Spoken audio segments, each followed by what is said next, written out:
Hello, all. This is the BB&J podcast, a brief overview of this week in web design. This is your host, John Lind, lead programmer of BB Digital Lab.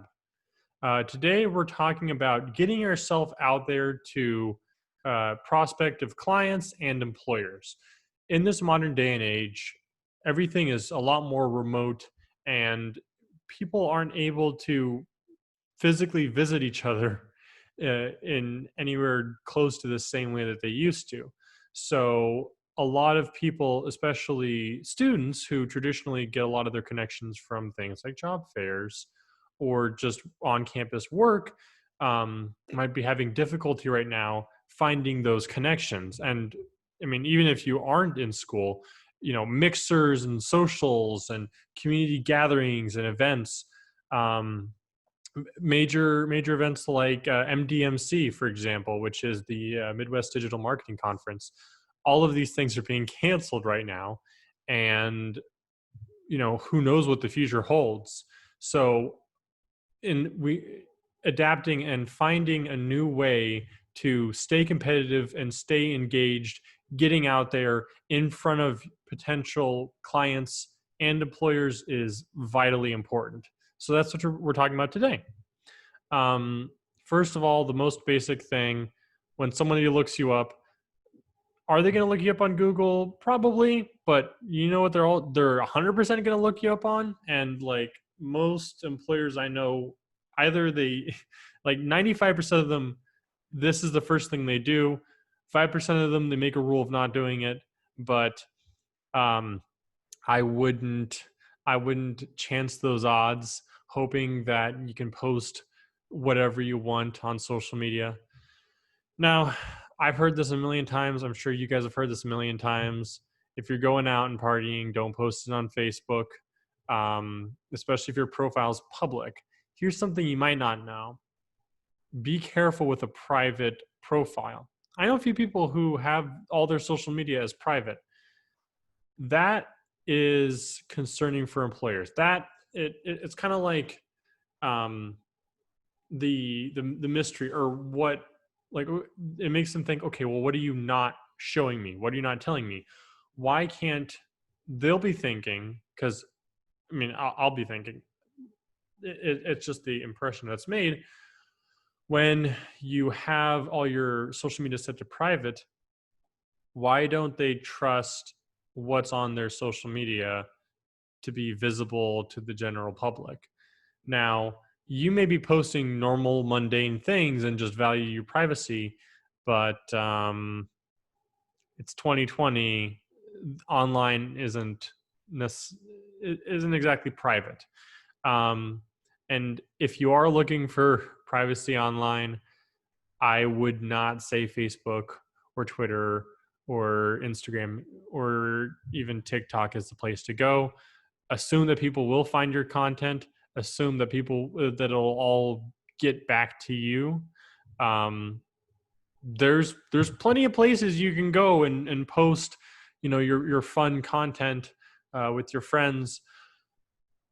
But Facebook is not the place. Facebook, above all, if you're posting, there's a difference between unprofessional and or casual and unprofessional content. So I post a lot of food and plant care. I mean, as you can see, I have quite a few plants, and I do post on that on Facebook, on Instagram, and I mean that's perfectly fine, because when clients and potential employers look at your social media, they also want to see a human being. They want to know, okay, this is a normal person. This is someone that I might enjoy working with. Oh, hey, they might even find a connection. Oh, hey, this person has a dog that they care about and they run with. Well, I like running with my dog too. Oh, that's cool. Or, oh, hey, this person has plants. I have plants too. People will find those connections and it'll help them trust you. Not sure who said it first, but I'll say it again. At the end of the day, people would much rather sell to a friend. People would much rather work with a friend. People would much rather hire a friend, someone they can trust. I know there's this there's this kind of metric that you look at with public officials, especially, and presidents more than anything. There's the beer test and the puppy test. The first is, would you have a beer with someone? Would you have a beer with this candidate? So, like, is this someone that you feel like is sociable and friendly enough that you could hang out with them? The second test is the puppy test. Would you trust them with your newborn puppy? If not, then that's a problem, because you want someone that you can trust with your most precious thing. Because if you can't trust them with a puppy, how can you trust them with a country? If you have someone who you can trust with the puppy, but you don't have a beer with, maybe they have good policy or you agree with the policy, but you don't necessarily enjoy them as a person. You don't enjoy necessarily like seeing them on giving speeches. But there's no necessarily need for politics in this, and I'm more of a strategy guy anyways, so I try to avoid the ethics of it. Getting off topic. So, but I mean, that rule still applies. People want to be able to trust you with their newborn puppy or their company. Especially with social media, that's where their clients are seeing their face, and they need that trust built just as much as you need that trust built for your clients and your employers. So making sure that your social media is curated for that, and that, I mean, 80% of your content should be personal, but personal is not the same thing as unprofessional, as I said. Going to a winery is one thing. Videoing yourself doing shotguns at the party at a party in the last weekend is another. And just be mindful, like looking at your content. Is that someone you'd want to work with more than anything? I know in a lot of examples, 99% of the time they talk about alcohol, just because like that's a very common thing that people post, and alcohol lowers inhibition, so you tend to do kind of stupid stuff when you're under the effects of it. But I mean, that is like the biggest thing that gets people.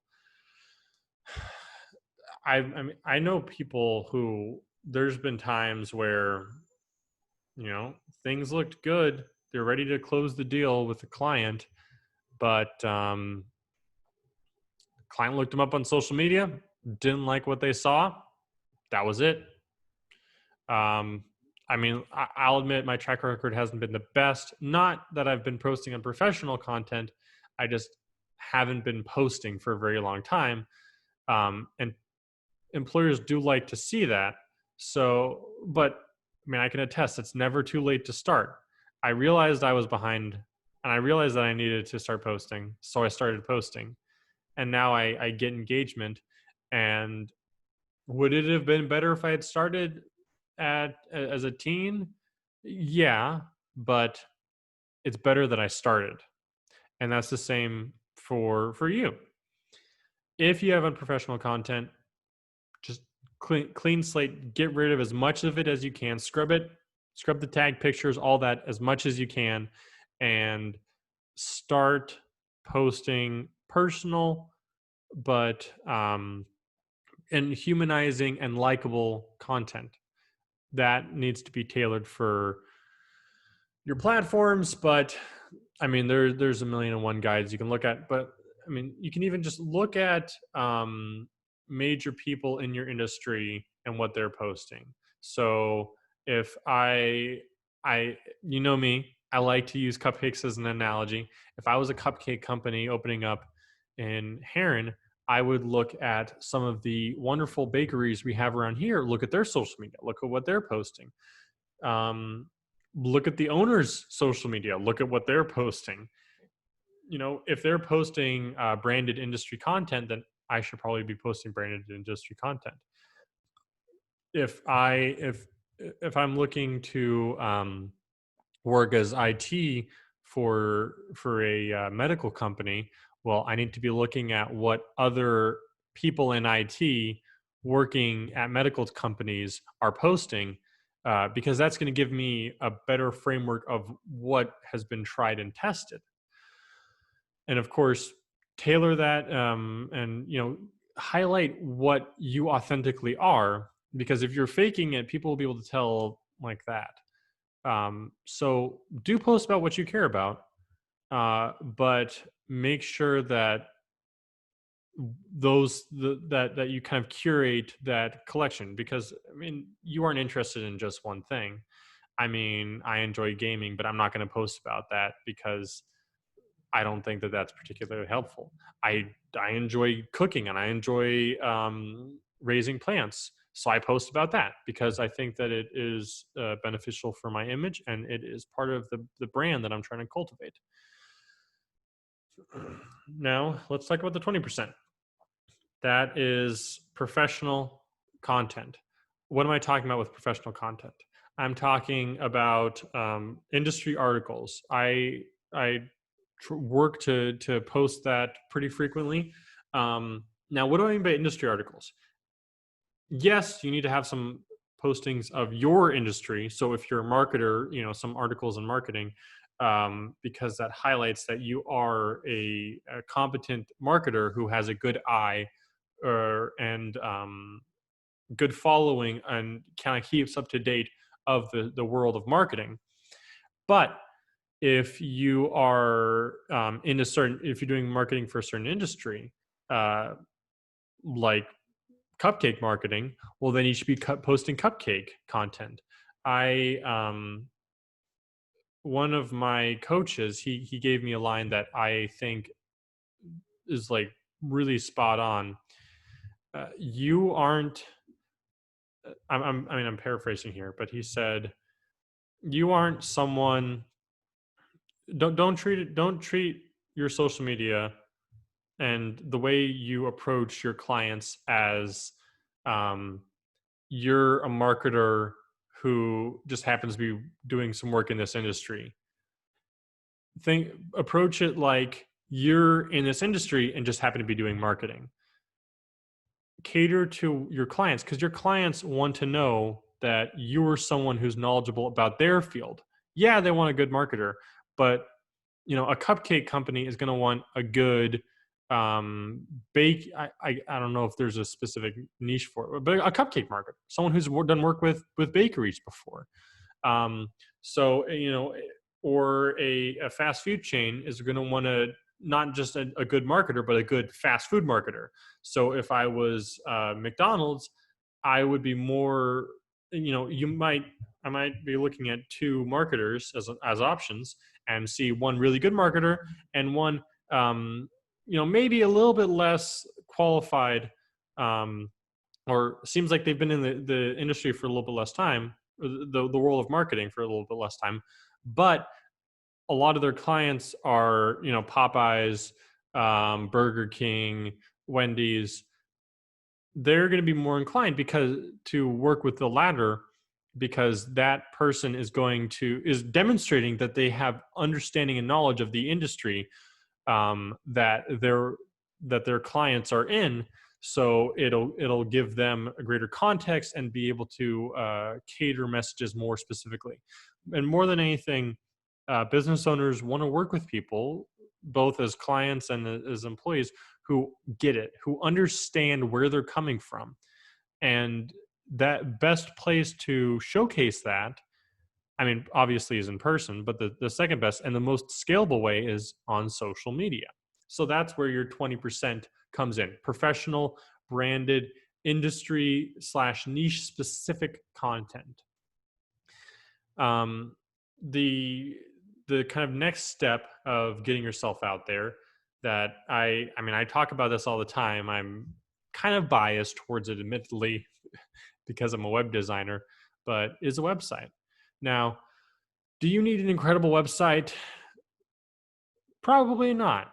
I've seen like amazing websites and things that took hundreds of hours to produce, these complicated, amazing things. But you need to make sure, first and foremost, that it's fulfilling a purpose. I can write 500 articles a day and have the most amazing website, but if there's not a purpose for it, if there's not a very specific purpose that's getting results, then I'm just wasting my time. If I'm writing those articles and then using that, posting those to social media and leveraging that as branded content, well, then that's one thing. If I'm using that website, if I'm using a website explicitly for things like landing pages and focusing a lot of those resources on streamlining and decreasing loading time and making the landing page more compelling, or squeeze page more compelling, well, then that's one thing. That is a good use of your website. That's a good reuse of your resources. If you're a web designer, or if you have people, if you want to create like a sort of community on your website, a community that is profitable and beneficial for you, I should clarify, and that's one thing. But if you're not looking to do that, if you're just looking to have like a portfolio or a hub or the thing that shows up high on the search bar where people look you up so they can see your portfolio and your work and your content, then that needs to be the focus. You need to frame your website as not this amazing thing that needs to be 100% perfect, but something that clearly and consistently showcases the quality of your work and the consistency of your work, the history of your work. And yeah, so I think if you have a portfolio, yes, you're going to have it on your various hiring sites, and I think some degree on LinkedIn, but website is a good repository for a lot of your content. Now, I just mentioned LinkedIn, and so I'm going to touch on that. LinkedIn is, I'll admit, I definitely missed that. It seems like it just kind of came out of nowhere.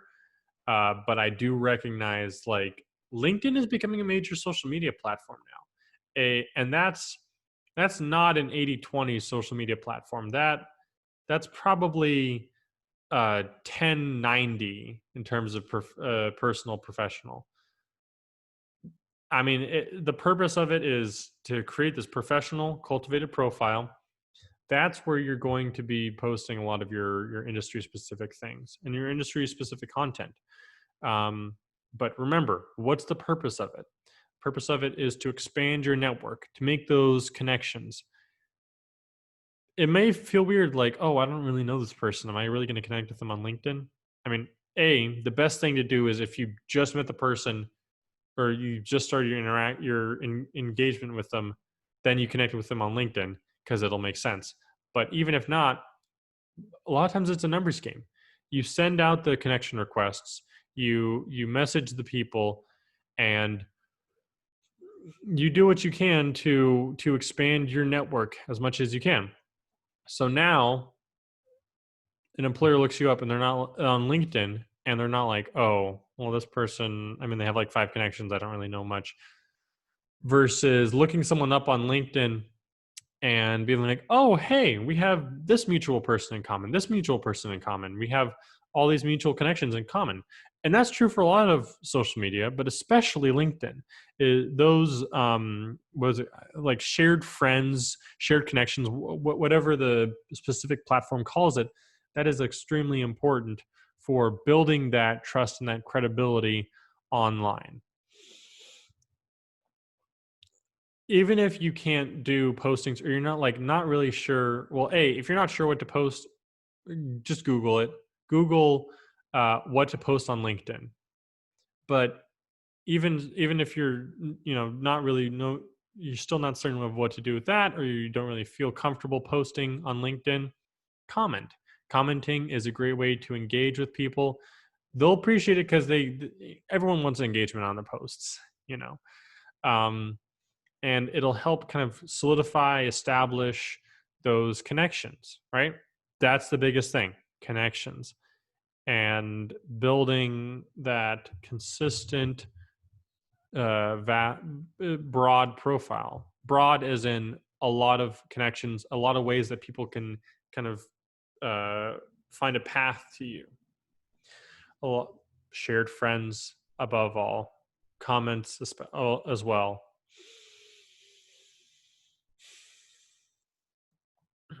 But if you got all this set up, but you might be asking, okay, well, once again, like, where do I find jobs?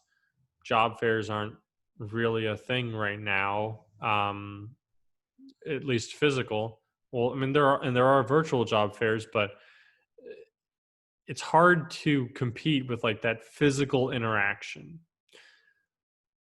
There's a lot of platforms where you can prospect both for employers and clients. Um, the ones that I personally would recommend are Upwork, Indeed, and Fiverr. The you might be able to find one that's like more custom tailored to your industry, but generally, if you go for a smaller prospecting platform, you're gonna have a lot fewer options, and it. But more than anything, make sure that you're on the platform that your clients are on, that your employer, your prospective employers are on. So if you're looking, if you're a pre-med student looking to get into research, and all of the research labs use a different platform for applications, well, then obviously go through that. But I've done a lot of work with Upwork, Indeed. Fiverr's a little different. Fiverr's if you more specifically want to get into that kind of freelancer life. Indeed's just a good general for posting and accepting. A lot of people use it, so you're guaranteed to find some at least potential leads. Um, Upwork, I personally prefer the interface a little bit more over Indeed, but it does largely serve the same benefits, of people post stuff, they give information, you can search by it, you can filter it down, and you can find specific people you'd like to work with, and prospect. So as I mentioned, virtual virtual community events, or general webinars, and all those, are they like a perfect substitute? No, you'll never be able to get the same level of one-on-one interaction unless you have like, I mean, until the day that we get like VR rooms as the standard, that's not going to be a thing. At some point, physical events and activities, I'm sure, will resume. Until then, stay safe, guys.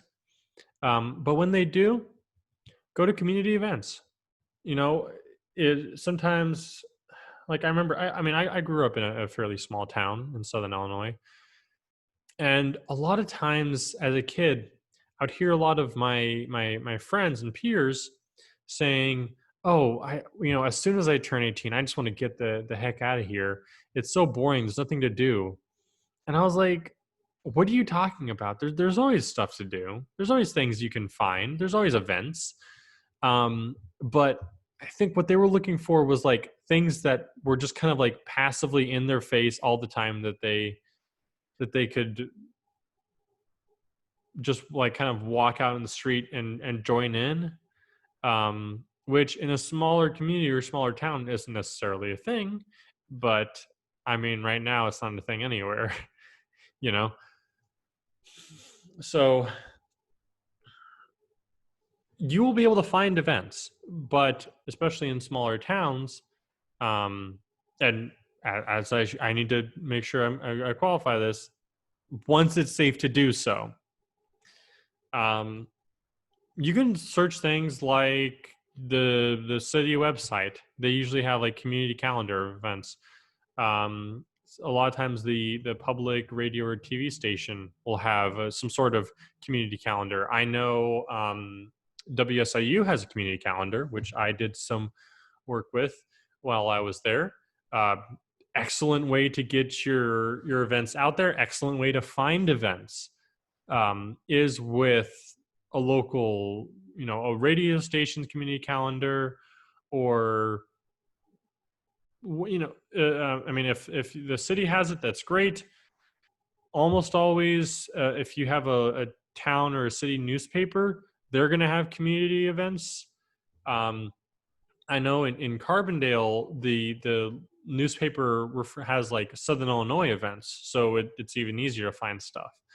But even Heron, where I'm living now, has events in their, I think it's called the Heron Independent, which I do read periodically. And those are just easy ways to find out what's going on. And you can find stuff. It's not just things in your industry or in your client's industry. So if I was in cupcake marketing, I don't just have to go to marketing events. I don't just have to go to bakery events, as much as I would love to, or bake-offs. But think about events where people that you want that you want to know and you want to know you are going to be at. So a lot of like just general community events, city events, or fundraisers, there's going to be some good and important connections there, especially in the area. The volunteer nonprofit world is a great way to reach so many people, not only through the very important work they do, but also through the people you meet there and the people you interact with, because you can get people from all over the place volunteering their time, their money, their resources to these charitable or these nonprofit events. So once those are safe to go to, I'd say absolutely do that. In the meantime, do those virtual events. That's all I have to cover today. I hope that helped you kind of understand and get a good framework for how you want to be reaching your clients and employers safely, efficiently, effectively, reliably, scalably, any other LY word you want. If you have any questions or comments, concerns, thoughts, musings, whatever it is, you can send that to bbdigitallab.com/podcast. There's a little form. You fill it out. You put whatever you have to say, and I will get back to you. I will try, if I can, to address it in the podcast. You can see the full list of our videos on the Facebook page, facebook.com/bbdigitallab, or listen to the audio version of the podcasts on Apple, Spotify, or wherever you get your podcasts. I'd like to thank you all so much for watching and or listening, and I hope you have a wonderful week. I'll see you next week.